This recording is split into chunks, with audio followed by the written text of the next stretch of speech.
อันนี้หอมมาเสียงพริก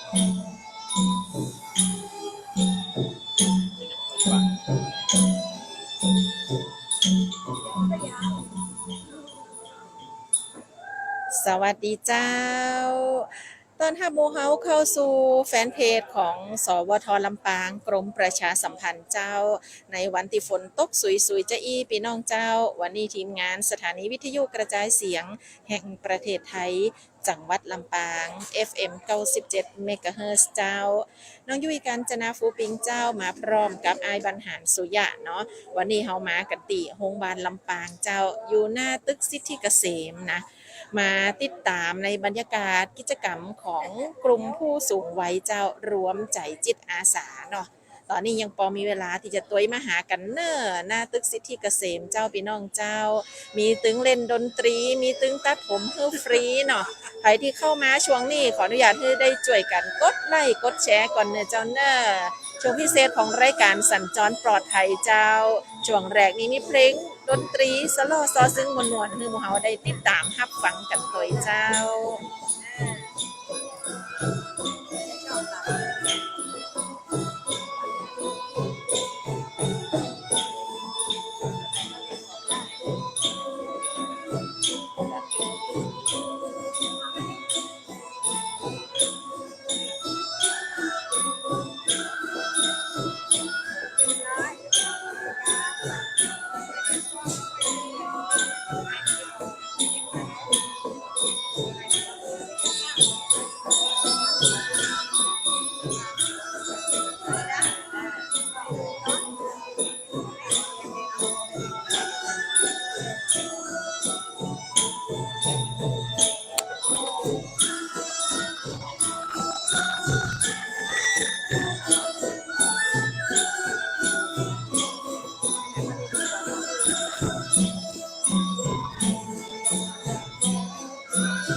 ล็อกอยู่อ่ะ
บทเพลงแรกที่พวกเราได้รับฟังกันเจ้าจากเครือข่ายศิลปินวงสูงวัยรวมใจจิตอาสาเจ้า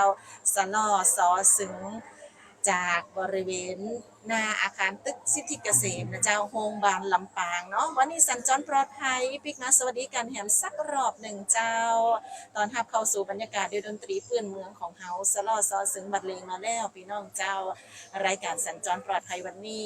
สถานีวิทยุกระจายเสียงแห่งประเทศไทยจังหวัดลำปาง FM 97 เมกะเฮิรตซ์เจ้า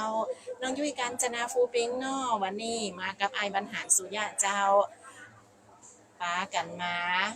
ติดตามบรรยากาศนะกับกิจกรรมของพี่น้องจิตอาสาเจ้าตีโรงพยาบาลลำปางเนาะการรวมกลุ่มของพี่น้องจิตอาสาผู้สูงวัยเจ้าขอบคุณทางห้องทรงทันหัวหน้าประสานหอมหักสัญญาณเรียบร้อยเนาะช่วงเวลา 10 โมงนี้พวกเขาจะได้ฟังเพลงด้วยกันมวนๆแล้วก็เดี๋ยวสักครั้งหนึ่งจะไปสอบถามข้อมูลจากทางกลุ่มจิตอาสาของเราเจ้าเครือข่ายผู้สูงวัยของสวทลำปางของเราในการร่วมกันมามอบความสุขนะเจ้าคือกับพี่น้องเนาะวันนี้การเสียงเพลงมวนๆนะเจ้าแล้วก็รวมถึงใครที่จะตัวมาวันนี้กับบริการตัดผมฟรีนะยังตัวมาได้เนอร์หน้าตึกสิทธิเกษมเจ้าโรงพยาบาลลำปางเจ้าติดตามการถ่ายทอดสดผ่านทางเพจสวทลำปางกรมประชาสัมพันธ์ได้เนอร์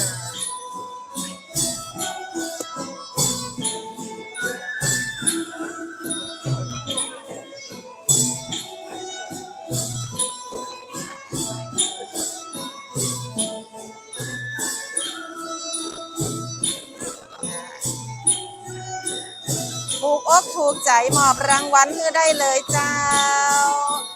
เอาละขอเป็นบุญเนี่ยจัดหน้าเจ้าบุญวาสนาของเราแล้วก็ทีมงานมาด้วยกันวันนี้เนาะและไอ้บรรหารช่วยทายหูคืออยู่เจ้าน้องยุ้ยกะช่วยกันนำพาบรรยากาศมาฝากเนาะวันนี้จะหันว่าพี่น้องผู้ที่มันมาทำบริการที่โรงพยาบาลลำปางนะเจ้าบริเวณอาคารตึกสิทธิเกษมเนี่ยมีจำนวนนักเลยทีเดียวพี่น้องเลยเราวันนี้ลำปางเขากับฝนตกสวยๆตัวเนาะ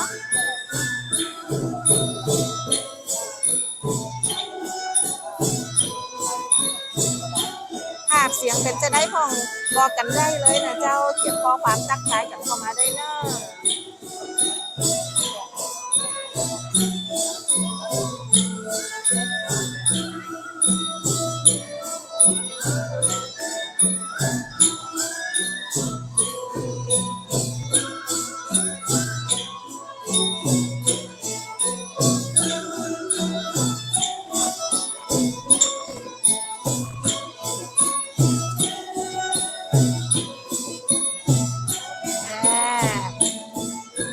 ถูกใจเจ้า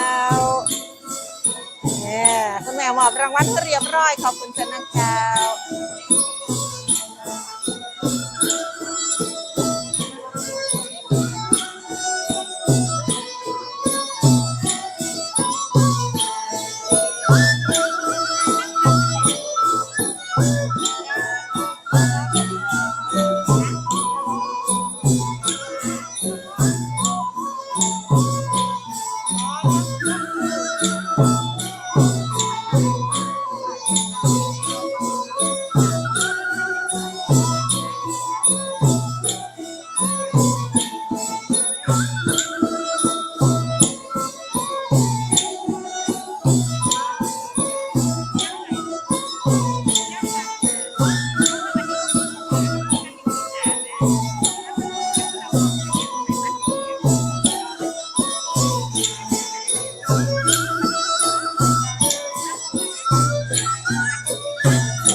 ลงที่เพิ่งจบผ่านไปเนาะคือพี่น้องเฮาได้หวมรับฟังตัวกันเจ้าเดี๋ยวขออนุญาตให้ไอ้บรรหารมาช่วยกำกล้องต่อกำเนิดเดี๋ยวเขาจะไปกันต่อเจ้าสอบถามข้อมูลจากคุณแม่วาสนาของเฮาแล้วก็คุณลุงเจริญนะเจ้าทีมงานวันนี้ติเปิ่นมาหัวมาเลยคือฟังเจ้าไอ้บรรหารขออนุญาตกำต่อคือกำนะจะไปสัมผัสคุณแม่ต่อแล้วเจ้าเปิ่นได้อู้ถึงข้อมูลในวันนี้เนาะมาตั้งเพศคุณแม่ได้อู้ให้ฟังสักหน่อยสวัสดีคุณแม่ก่อนนะเจ้าขออนุญาตเจ้าเจ้าคุณแม่เล่าให้หนูฟังนิดนึงว่ากิจกรรมวันนี้ที่ผู้สูงอายุของเราได้มารวมตัวกันจิตอาสาวันนี้เนี่ยเรามีจุดเริ่มต้นมายังไงบ้างเอ่ยค่ะจุดเริ่มต้นเลยนะคะมาประมาณเดือนกันสิงหานะคะทางโรงพยาบาลได้ปรึกษากับแม่ว่าอยากทำโครงการจิตอาสาเป็นโครงการอะไรแม่ก็เลยบอกแม่เป็นช่างทำผมเนี่ยค่ะทางนี้เดี๋ยวเผื่อเสียงดนตรีเนาะก็จะได้ไม่รบกวนกันทางนี้นะคะคุณแม่ขออนุญาตมาทางนี้นิดนึงแม่ก็เลยเสนอว่าโครงการตัดผมจิตอาสาดีไหมคะแม่จะบริการฟรีไม่ว่าผู้ป่วยญาติผู้ป่วยหรือว่าใครจะเดินเข้ามาใครก็ได้ทั้งหมดเราไม่มีค่าใช้จ่ายใดๆแต่แม่ก็ได้ประสานกับช่างทำผมที่แรกได้2 คน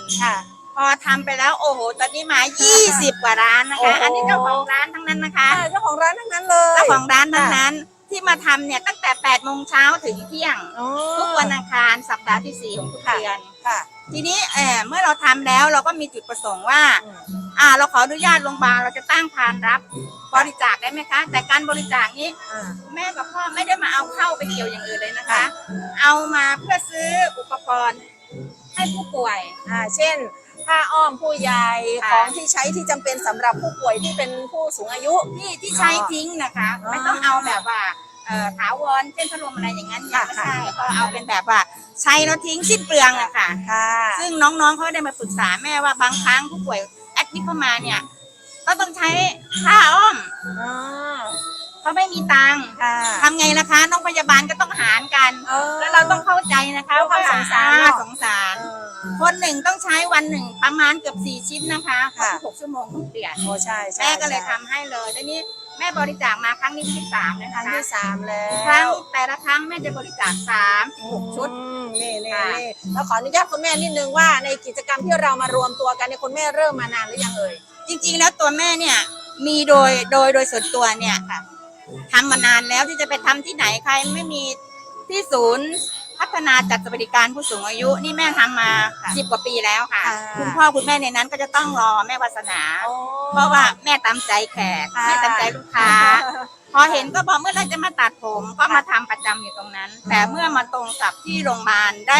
ด้ปรึกษากับพ่อกับแม่ก็เลยได้ตรงนี้แต่ที่แรกแม่ก็ยังคิดอยู่นะคะว่าแม่คนเดียวคงไม่ไหวหรือจะมีช่างผมแต่ตอนนี้เกือบ20 คนนะคะด้านหลังเรานี่คือ20ร้านเปลี่ยนกันไปแล้วเขาออกไปเดี๋ยวเขาก็เข้ามากลับไปร้านแสดงว่าอุปกรณ์อะไรนี่เขาเอามาของส่วนตัวหมดค่ะตัดได้ทั้งผู้ชายผู้หญิงทั้งผู้ชายผู้หญิงเจ้าของร้านทั้งนั้นเลยเจ้าของร้านค่ะคุณแม่พอจะบอกได้ไหมว่ามีร้านอะไรบ้างเอาเท่าที่เราพอที่จะแนะนำได้เช่นร้านอะไรบ้างเช่นร้านสุซาลอนใช่ไหมสุซาลอนแล้วก็คุณต๋องนี่เอาเบาๆแค่นี้ก่อนแล้วก็อย่างแบบน้องใจท่านประการนั้นท่านก็เหมือนกันจิตอาสาค่ะก็หลายๆคนเนาะเห็นมีช่างผมของเราที่ไปตัดอยู่ประจำที่กัดนั่งก้อมด้วยช่างใหญ่ใจดีใช่ไหมกำลังตัดอยู่เห็นกำลังตัดอยู่พอดีเลยพอดีแม่ก็เอาโครงการนี้ไปถามก็บอกผมจะมาครับเขามีร้านอยู่นะคะมีร้านส่วนตัวเขาก็จะหยุดในวันอังคารนี่ก็จะมาวันอังคารสัปดาห์ที่4ทุกเดือนเขาก็จะมาที่แม่แต่เสาร์อาทิตย์ก็ตัดกันนั่งก้อมแล้วเนาะค่ะตอนนี้คือทางโรงพยาบาลเขาก็อำนวยความสะดวกให้ด้วยเนาะให้พื้นที่เราทุกวันอังคารที่4ของเดือนต้องกราบขอบพระคุณท่านผู้อำนวยการนะคะที่อำนวยความสะดวกให้จัดพื้นที่แล้วก็ท่านดูแลเรื่องน้ำแล้วก็เบรกให้พวกพ่อแม่ทั้งสองวงนี้นะคะโดยที่ท่านให้แม่เป็นคนจัดการให้ค่ะตอนนี้สมาชิกของเราที่มารวมกลุ่มกันทำกิจกรรมแบบนี้ทุกๆเดือนเนี่ยมีประมาณเท่าไหร่แล้วคะประมาณที่จริงมันก็เกือบ60แต่เราเอาเป็นหลักเลย50ค่ะเพราะว่าในจะ60ที่เราสับเปลี่ยนกันก็50นี่นะคะแต่ละท่านนี่เวลามีกิจกรรมรวมกลุ่มกันแบบนี้เดินทางมากันยังไงคะคุณแม่ รถส่วนตัวค่ะต้องไปฝากรถต่างๆเขาก็พร้อมใจที่จะฝากรถกันเองเพราะเขาบอกว่าวันนี้คือวันทำบุญ ค่ะต่างคนต่างเดินทางมากัน ค่ะ นัดหมายกัน ค่ะ เนาะใช้เวลาตรงนี้เนี่ยเราปกติเราจะให้บริการตั้งแต่กี่โมงถึงกี่โมง ถ้าตัดผมนี่นะคะ8 โมงถึงเที่ยง แต่ถ้าดนตรีเนี่ยกว่าจะตั้งเสียงตั้งอะไรได้ก็ประมาณ10 โมงถึงเที่ยงเนี่ยค่ะ อ๋อ เพราะมันต้องตั้งเครื่องให้เข้ากันค่ะ ก็ใช้เวลาเสร็จสับก็ประมาณเที่ยง เที่ยงค่ะ ก็จะเริ่มแยกย้ายละ ค่ะ เนาะเก็บข้าวเก็บของกัน ค่ะ นะคะพบกันแบบนี้ทุกเดือน คือวันอังคารที่ 4 ของเดือน ค่ะ ก็คืออังคารสุดท้ายของ ค่ะ เดือนนั่นแหละเราจะมาเจอกันที่หน้าตึกสิทธิเกษม เขาเรียกว่าร้านพักคอย ร้านพักคอยใช่ไหม ร้านพั คะ ก ตรง คอย นี้คือร้านพักคอยตอนนี้เดี๋ยวนี้เขาทำใหม่โอเคมากเลยเนาะคุณแม่เนาะคุณแม่ทำอยู่ตรงนี้เนี่ยตั้งแต่ที่เขายังไม่มีอาคารแบบนี้เลยใช่ไหมคะยังไม่ทำหลังคาเลย ที่คุณแม่จะทำโครงการนี้เหรอคะเอาโค ห ร มาง ย กา ถึ รง หมายถึงที่เรามาทำกิจกรรมตรงเนี้ยตั้งแต่ที่ตรงหน้าตึกสิทธิเกษมเขายังไม่ได้ปรับปรุง ทำแล้ว อาคารเลย ค่ะ เนาะ ทำแล้วเราไปอยู่ตรงนู้นทีแรก อ๋อไปอยู่ แต่ตรงนู้น ตรงนู้นก่อน ศูนย์บริการตรงนั้นเขายังไม่เปิด นั่นน่ะ เราไปอยู่ตรงนู้นหลายเดือนอยู่ ค่ะ พอเสร็จแล้วตรงนี้เราเพิ่งมาอยู่ตรงนี้ครั้งที่2ที่3 ตอนนี้ถือว่าสมบูรณ์แบบมากเลย ค่ะ อาคารอะไรสถานที่อะไรก็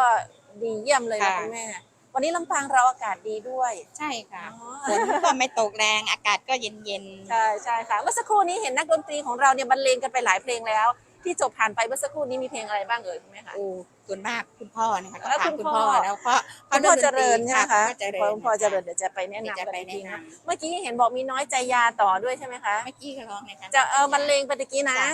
นั่นแหละค่ะ จริงๆเราก็มีนักร้องแต่ว่าอยู่โรงพยาบาลไม่เหมาะสม ค่ะค่ะอ๋อ มันผู้ป่วยนะมันจะไปเสียงรบกวนผู้ป่วย อ๋อ ก็เลยไม่เหมาะสมที่เราจะร้องไงนะ ค่ะ ก็เราจะ ค่ะ บรรเลง ค่ะ แต่ถ้าไปกาดนักกล้อมเราเต็มที่เลยค่ะ ค่ะใช่ใช่ไปพบกันที่กันนั่นก็มีเล่นอยู่ประจำเวลาไหนคะ ไม่ประจำค่ะเพิ่งไปเมื่อวานครั้งแรกจากกลุ่มสูงวัยรวมใจจิตอาสาเพราะ ค่ะ ว่า ค่ะ พอดี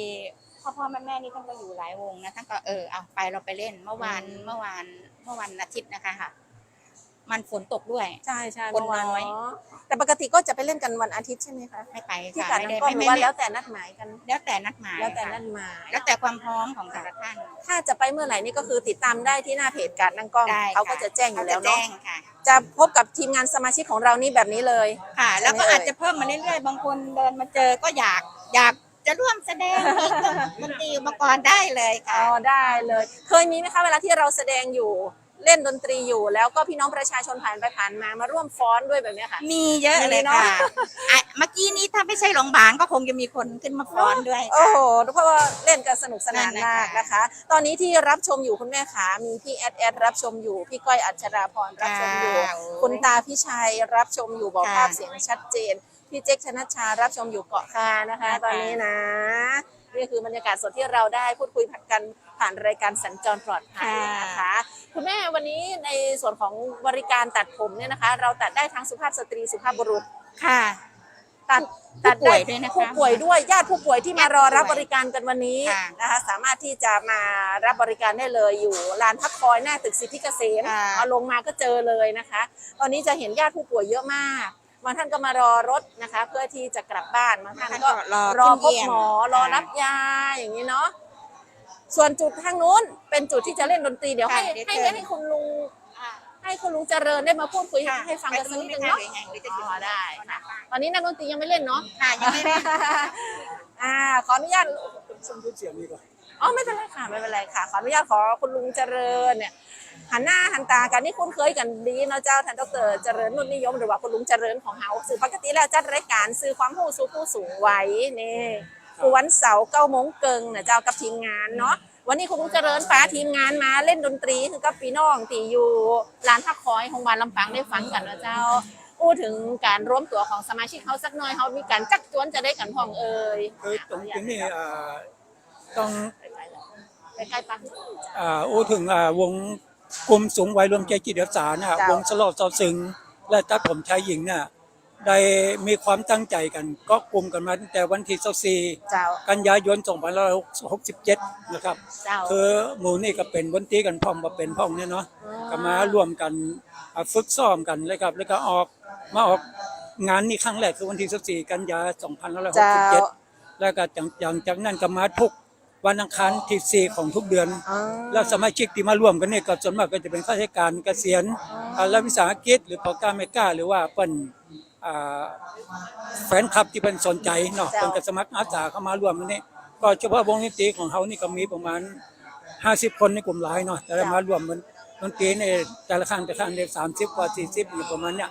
แล้วก็มีส่วนของตัดผมชายหญิงนี่ก็ผมไม่วัฒนาบุญดูแลอยู่เนาะ เจ้า อย่างนี้ส่วนดนตรีนี่ผมดร.เจริญนิยมก็เป็นคนดูแลวงอยู่แล้วควบคุมวงอยู่แล้วก็มีตั้งคนกรรมนาถหรือว่าครูกันน่ะเป็นครูฝึกสอน เจ้า ช่วยฝึกสอนนะครับ เจ้านี่ นี่ก็เป็นจิตอาสากันทั้งนั้นเลยก็นอกจากที่ทำกิจกรรมภารกิจของโรงพยาบาลเนี่ยเฮาก็ดีใจเนาะเฮามาร่วมแต่ละครั้งเนี่ยโมที่เปิ้นมาตัดผมฟรีแล้วก็มาฟังดนตรีเนี่ยเปิ้นจะ เจ้า ทำบุญทำกุศลตัวเองเนาะได้หอมตังหอมมันหยังก็ว่าก็คิดกันว่าเปิ้นหอมตังไม่เงินทุกบาททุกตังที่เฮาบ่ได้เอาไปใจไหนเลยนะ เจ้า เอาไปเก็บสะสมไว้เขาได้ขึ้นถึงหมื่นขึ้นไปนะ เจ้า เขาจะซื้อแพมเพิร์สมอบให้กับโรงพยาบาลแล้วก็ตั้งผู้อำนวยการเนาะผู้อำนวยการรองผู้อำนวยการและแพทย์พยาบาลเนาะที่เจ้าหน้าที่เพิ่นก็มาหับมอบแล้ววันนี้ก็เป็นวันหนึ่ง เจ้าน นะครับวันนี้สมสายๆนี่เดี๋ยวทางผู้บริหารมาเขาจะได้ทำพิธีมอบให้เพิ่นก็ถือว่าเฮามาทำบุญตรงนี้ก็ถือว่ามันถูกมันตรงครับก็เฮาก็มีกำลังใจเนาะและในส่วนของกิจกรรมของวงดนตรีนี่ก็จะมีการฝึกซ้อมที่วัดเกาะวลุกลาม อ๋อ ครับ เป็นสถานที่ฝึกซ้อ ค ม รับ จะนัดหมายกันจะได้พงเจ้าเวลาฝึกซ้อม ก็ส่วนมากก็นัดหมายตั้งหลาย อ๋อ ครับห เจ้า รือว่าเวลามาซ้อมกันนี่เขาก็นัดหมายกันว่าวันพฤหัสนี่เขาไปซ้อมก็มีแฮมหลายเพลงอยู่ที่ว่าเขายังมาต่อเนื่องกันเดี๋ยวนัดกันซ้อมตลอด เจ้า ในกิจกรรมข้างนอกภายนอกนี่เขาจะไปกรณีเป็นงานกุศล เจ้า ที่ว่าวัดหนึ่งเป็นเชิญไปเขาก็ไปเนอกเป็นการทำบุญมา อันนั้นก็เป็นส่วนหนึ่งที่เขาต้องเก็บไว้เพราะมันเป็นรายได้นอกจากโรงพยาบาลนะครับเขาบัดเดมารวมกันเขาก็แยกไปนะครับ เจ้า กับหมูก็ดีใจทั้ง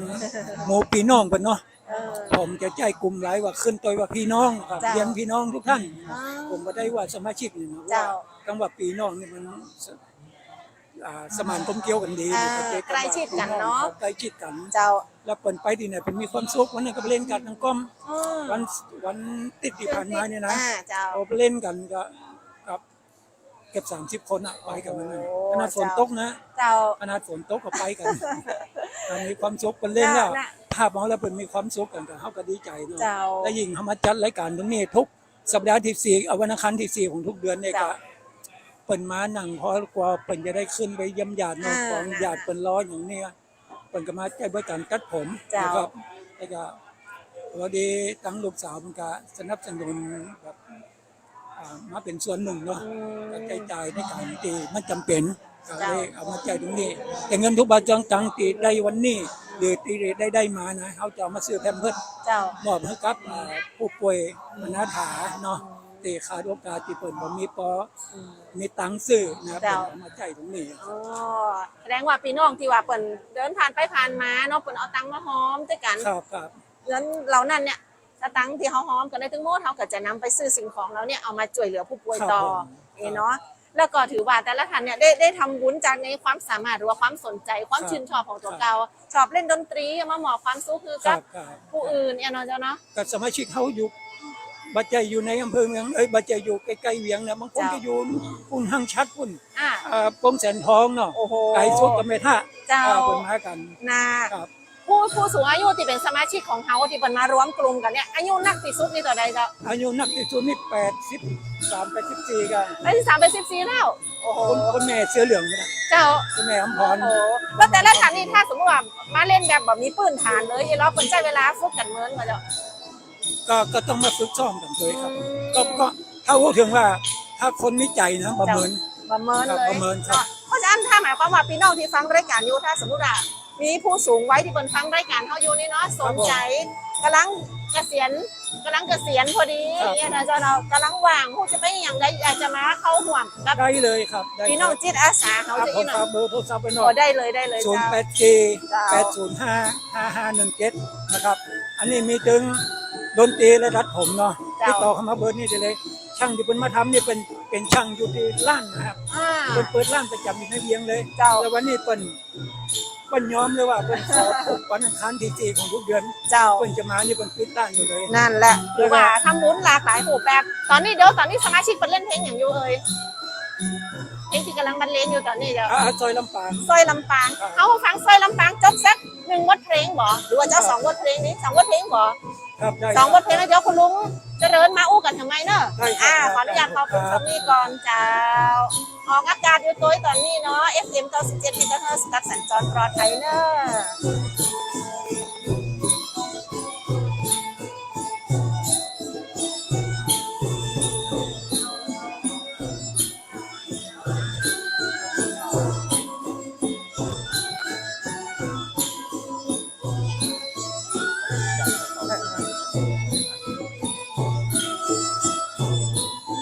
เอาแบบกันเลยนะ ค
งปรบมือจากพี่น้องผู้ที่เปิ่นเป็นญาติของคนไข้นะเจ้าเปิ่นมาติดตามรับชมในวันนี้ตัวเองเนาะแล้วก็ถือว่าเป็นกิจกรรมติดดีขนาดเจ้าพี่น้องเจ้าหมู่เฮาได้หันรับฟังได้ตึงรับฟังบรรยากาศจากศิลปินวงสูงไว้รวมใจจิตอาสาเจ้าสลอสอสึงตัดผมตึงปอใจแม่ยิ่งมีนิมดนะจบผ่านไปสำหรับบทเพลงตะกี้นี้เนาะต่อให้สักหนึ่งผลงานเพลง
สอบถามได้เลยเจ้า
จบผ่านไปแหมหนึ่งผลงานเพลงเจ้าเพลงนี่ชื่อเพลงอย่างเจ้าคุณแม่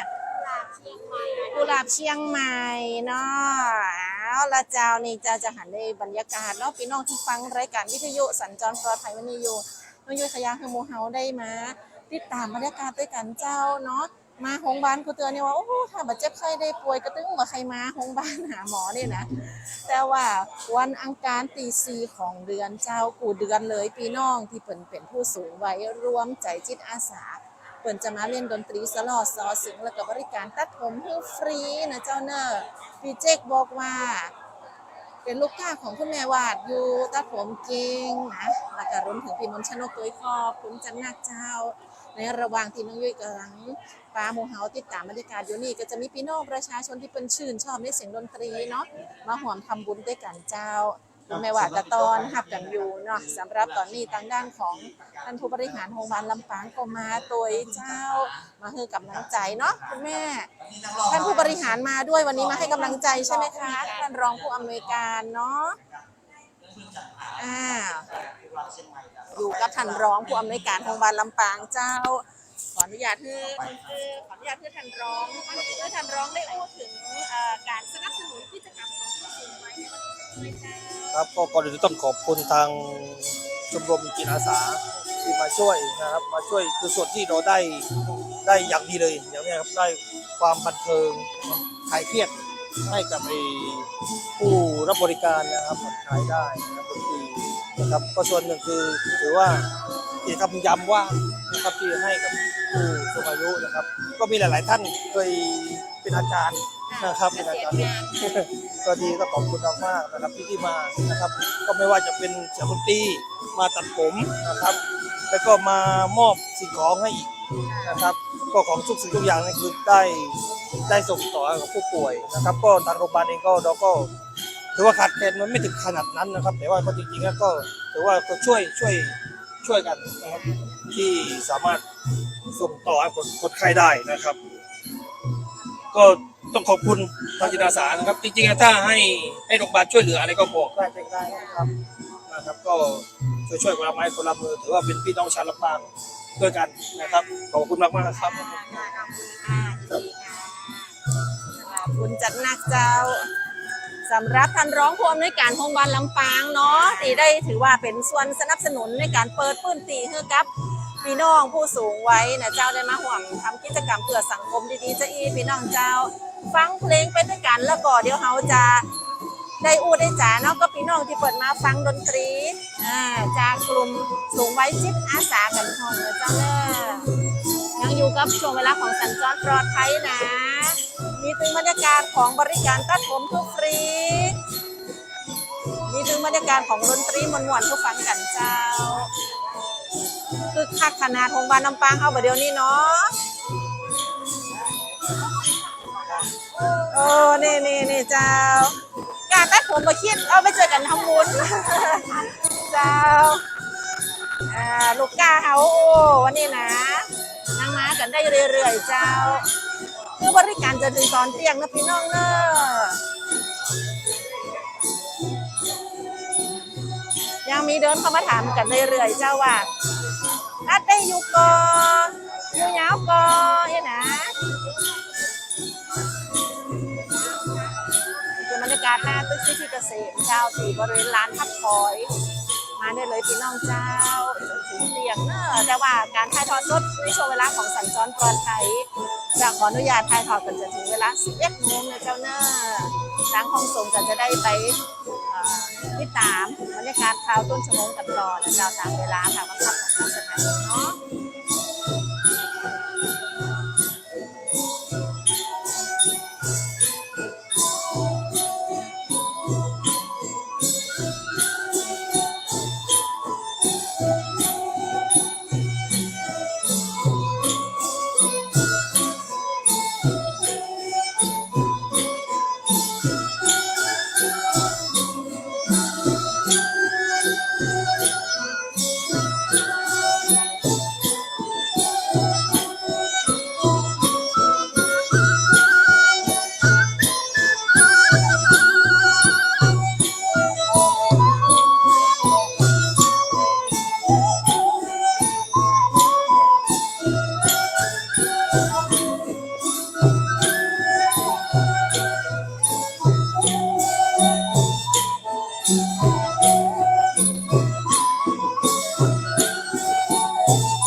ง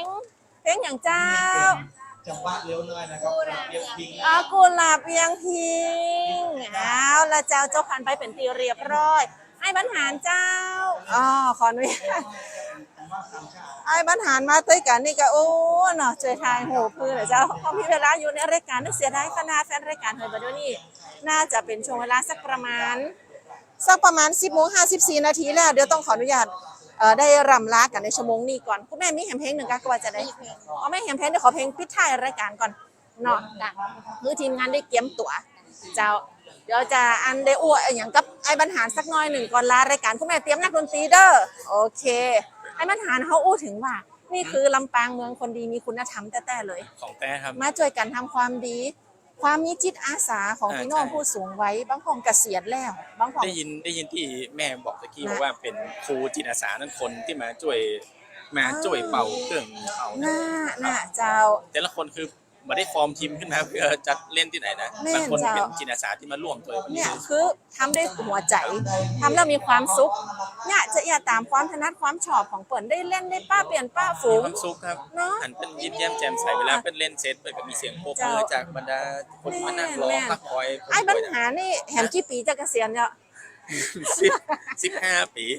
วางแผนไว้เลยวางแผนไว้เลย 15 ปีจะเกษียณแล้วจะวางแผนเป็นว่าเขาเล่นอย่างถนัดต้องเล่นได้ โอเคเจ้า เนี่ย เปิดก็จะเล่นมาเล้งจะอีไปเรื่อย จน ๆ จ กู บ วัน ครับ กูวันอังคารตี4ของเดือนหรืออังคารสุดท้ายของเดือนเนี่ยฐานมารอหับฟังได้เลย ครับ เดี๋ยวจะมาคือกำลังใจมาหอมสตังค์กันกัน หน้าตังค์ที่ได้ทั้งหมดนี่นะครับหันที่เขาหอมนี่นะครับเพื่อนก็จะเอามาที่ไปซื้อของเป็นผ้าอ้อมผู้ใหญ่ แม่ เป็น นเจ้า เตียงสิ่งข้าวของที่จำเป็นนะ แม่ สำหรับผู้ เจ้า สูงอายุนะครับผู้ป่วยติดเตียงอย่างเงี้ยนะครับส่วนใหญ่จะเป็นผ้าอ้อมนะครับผ้าอ้อมผู้ใหญ่ เจ้า เอาเงินทั้งหมดก็จะหักเข้านี่หมดเลย เนี่ยเดี๋ยวทำสักครั้งหนึ่งได้ยินว่าทางท่านนายกเรากาชาดจังหวัดลำปางจะเดินทางมามอบผ้าอ้อมเหล่านี้คือกับผู้ป่วยในโรงพยาบาลลำปางตัวเนี่ยถือว่าการทำกุศลนี่สุดยอดได้เลย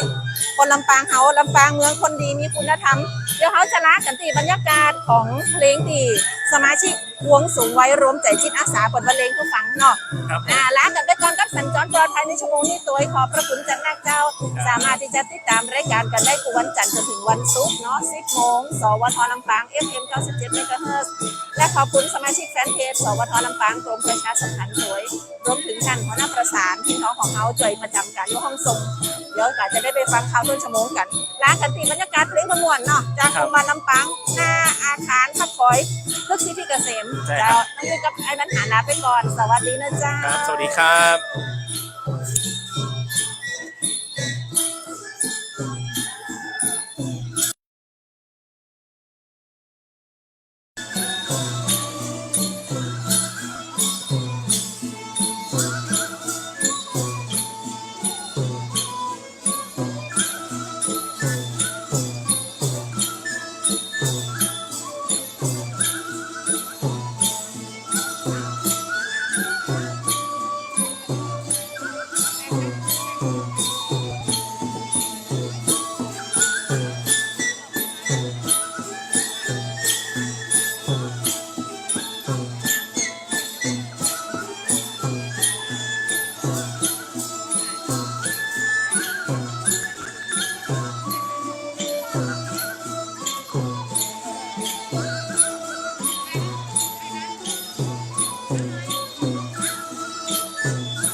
มา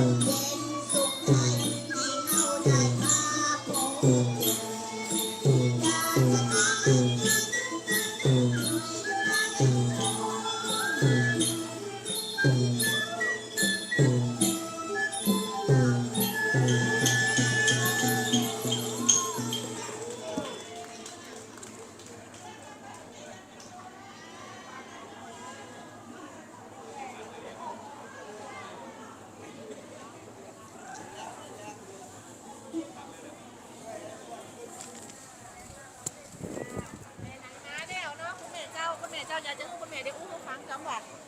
คุณแม่ได้มาหันกิจกรรมนี่เตือนนี่เป็นเตือนแรกก่อน เจ้าแต่ที่แต่แรกเจ้า ลูกบ้านไหนมา แม่ลูกกิวหลมมาเจ้า บ้านไหนก่อน กิวหลมเจ้า ลงพุ่นก่อน เจ้า แล้วหันได้ยินเพลงแล้วเป็นจะได้บ้างเนาะ แม่ดีใจแม่ชอบเจ้า ชอบเนาะ เจ้า วันนี้มาทำบริการอย่างมีโรงพยาบาลเจ้าแม่ มา ทำบ้านหมอมาทำยาก่อน มาเยี่ยมมาเยี่ยมสามีเจ้า อ๋อมาเยี่ยมคนไข้ เดี๋ยวคนเข้ายังไม่ได้ขึ้นเดี๋ยวเจ้า เราระวังที่ท่าอยู่นี่เนาะอ๋อขึ้นตึกที่เกษตรนี่แหละ เจ้าจันสีเจ้า อ๋อจันสีก็เลยได้ยินดนตรีมา เจ้า ตั้งใจล่ำเหลือ เบิ่งใจล่ำเหลือแม่บ่เคยได้ยินกันเตี่ย เจ้าอันนี้คนเป็นอาคุมสูงวัยจิตอาสา เจ้า เนี่ยกำลังใจมีปีทีมงานเปิดซะหน่อยบ่เจ้าคือกำลังใจทีมงานที่เปิดมาเล่นดนตรีให้เขาฟังวันนี้สักหน่อย เนี่ยอะไรเจ้าก ำลังใจเป็นว่าจะได้ อ๋อแม่คือกำลังใจพ่อแม่เปิดมาผู้สูงวัยที่เปิดมารับบริการมีดนตรีคือเล่นคือทั้งเจ้าแม่ดีใจเจ้าแม่บ่ได้ยินคำเตี่ยเจ้า ได้ผ่อนคลายเนาะ เจ้าผ่อนขายครั้งนี้ครั้งแรกเจ้า ผู้เปิ่นทำความดีต่อไปกับคุณแม่ เจ้า เนาะทำความดีต่อไปเนาะ เปิดมาทุกเดือนก็เจ้า คนนักเดือนวันอังคารตีสี่ของเดือน เดือนนี้เดือนแรกแม่ได้มาเจอเจ้าแม่จะดีใจ ถ้าเห็นความเหนียมก็มากำลังใจกันได้ เจ้าเจ้า ขอบคุณคุณแม่จันนั่นเจ้า เจ้า ขอบคุณเจ้าโอ้คุณแม่เฮาลูกกิ้วล้มมาก่อนนะขอบพระคุณจันนักพี่น้องเจ้า ชื่นชอบประทับใจเพราะว่าเนาะไอแม่ประทับใจโอ้น้องอยู่ดีใจตัวแต่เลยนะเจ้าหันพี่น้องเฮาเนาะเจ้านะเพราะว่าตึกซิที่เกษมนี่เปิ่นจะปล่อยให้เยี่ยมเวลาประมาณเที่ยงเนาะแม่เนาะในระหว่างนี่ก็มานั่งพักคอยกันก่อน เจ้าได้ยินดนตรีพอดีนะนักดนตรีได้พักผ่อนกันช่วงนี้แล้วก็จะเล่นจนถึงเตียงเจ้าในระหว่างนี้ก็ยังมีพี่น้องตีมาหอมสตังค์ช่วยกันทำบุญเจ้าเพื่อที่จะรวบรวมเนาะมาซื้อ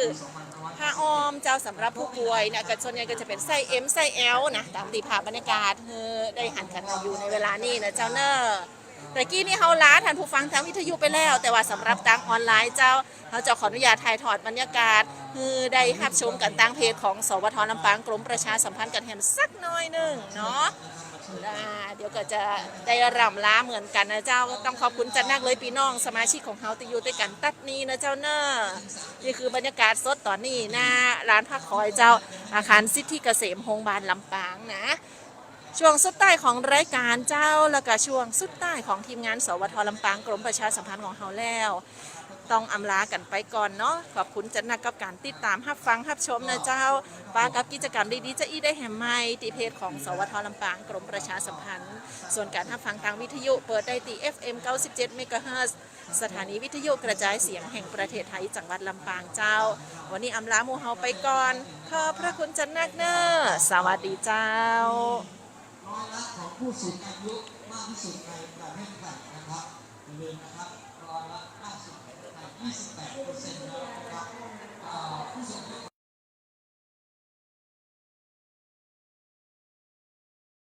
แต่ผู้สูงอายุเรานะครับผู้สูงอายุที่มีคุณภาพนะครับไม่ว่าเป็นชายเป็นหญิงนะครับเรามี